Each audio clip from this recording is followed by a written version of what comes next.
Good morning everyone. My name is Vijay Gupta and you're watching biology classes. So welcome to all of you in this lecture of biology.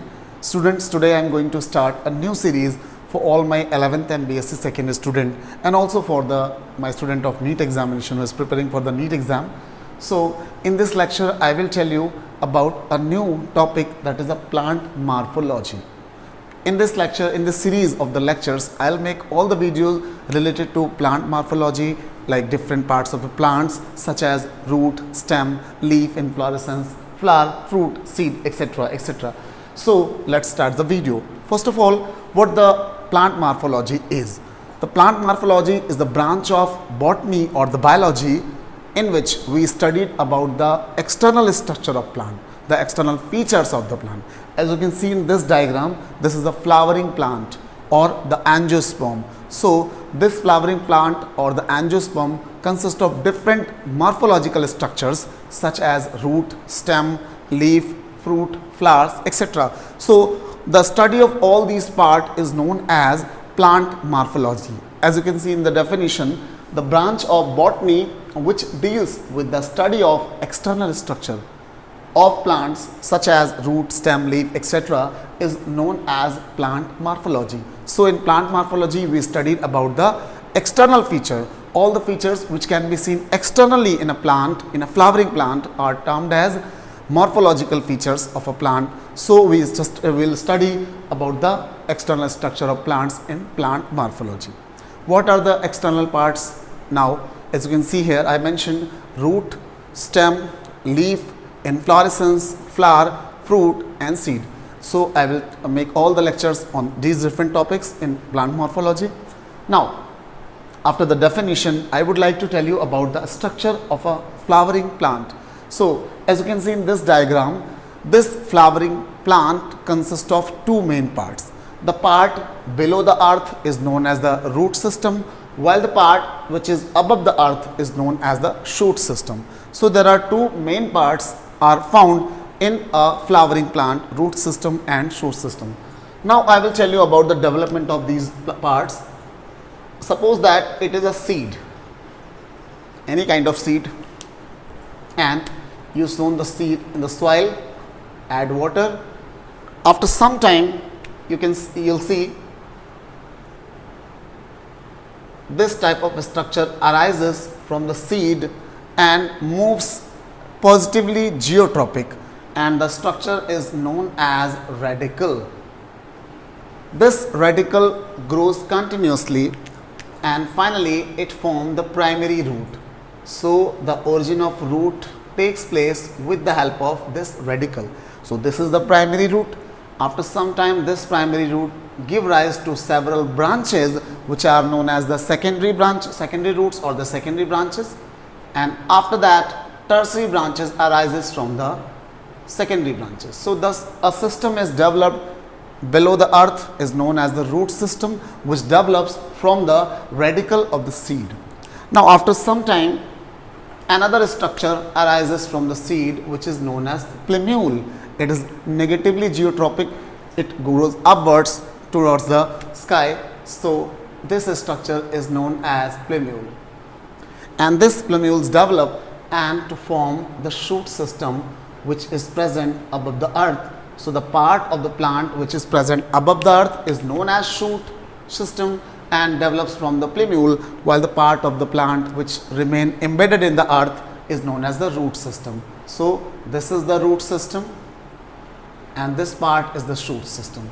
And learn these two terms, radicle and plenule. Radicle develops the root system below the earth, while the plenule develops the shoot system above the earth. Now I will tell you about the different parts of root system and shoot system. As you can see in the root system, it is a primary root, and this primary root give rise to many secondary branches which are known as the secondary roots, and the secondary root is further divided into tertiary branches. So this is the tertiary roots. All these roots are collectively known as the root system. Above the earth, as you can see, there are a lot of parts are present which are collectively known as the shoot system. So this is the stem, as we all know.